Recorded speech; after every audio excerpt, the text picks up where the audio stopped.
How are we doing, guys? Firstly, we have a whole host of tutorials over on our YouTube channel, so make sure you go and check them out.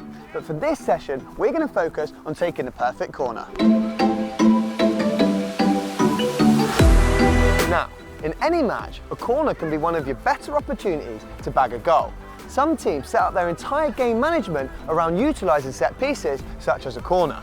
So, what can we do as the corner taker to give our team the best opportunity of capitalising in front of goal?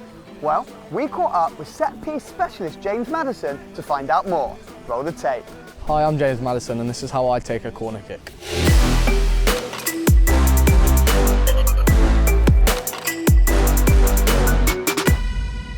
So with a corner kick, for me it's very similar to taking a free kick. The only thing that changes for me with a corner kick is the amount of steps I take back, because it depends. Sometimes you play at Carrow Road where I used to play and you don't get 4 steps back because the fence is there, so you're literally having to dig it out with 1 step or whatever, but that depends on ground and stuff.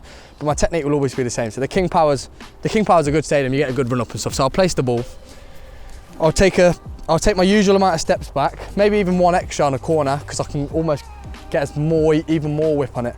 The difference with a corner is I'm not trying to score myself, I'm trying to find like an exact pinpoint. We have Harry Maguire at Leicester, so he's normally the target, he's normally the guy I look for, so I'm actually aiming for his kind of area. With a free kick, you have to put it in the top corner to score basically. With a corner, you can kind of give yourself a bit more leeway because he can move. The goal doesn't move when you're shooting, so I can almost take the shackles off completely and just try and get as much pace on it as possible.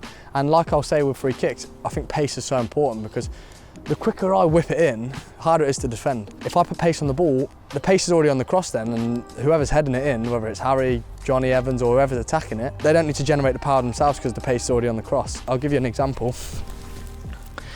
Obviously it's different, some centre halves, Wes Morgan prefers a more driven approach, and that's when you have to communicate and stuff, but I normally like to whip it in with pace as much as possible. Where I place it in the D actually probably annoys some fans, to be honest, because I try and get as much centimetres as possible, because I think the rule is it has to be overhanging, so you'll often see my ball almost out here, just overhanging, so I get a lot of stick off the fans behind me saying it's not in the D, but it doesn't actually have to be, it has to overhang. Normally there's a corner flag there, so if you put it here, you're that far away from kicking the actual flag. There's an actual pole there in the way, so you want to get it as far away from that as possible because you don't want a comical moment where you kick the corner flag. So yeah, let's have a go.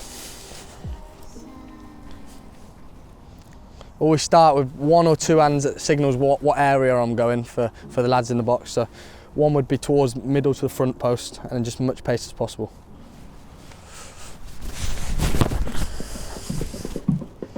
And I think that'll be a goal, that.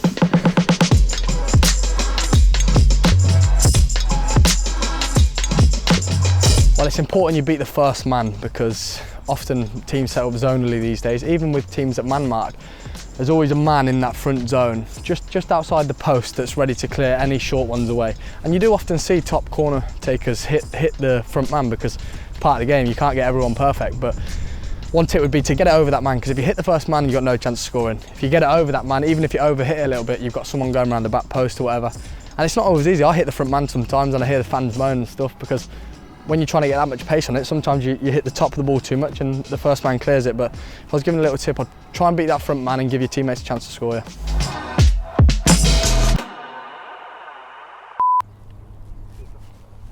Here you go, Jamie. Find a good home for these.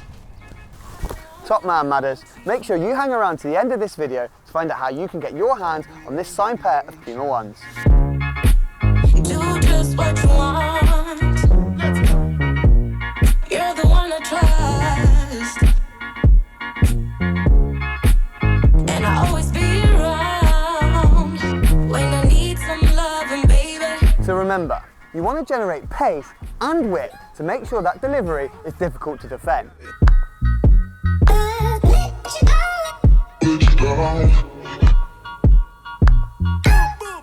Focus and identify that target man in the box. And finally, please miss that first man.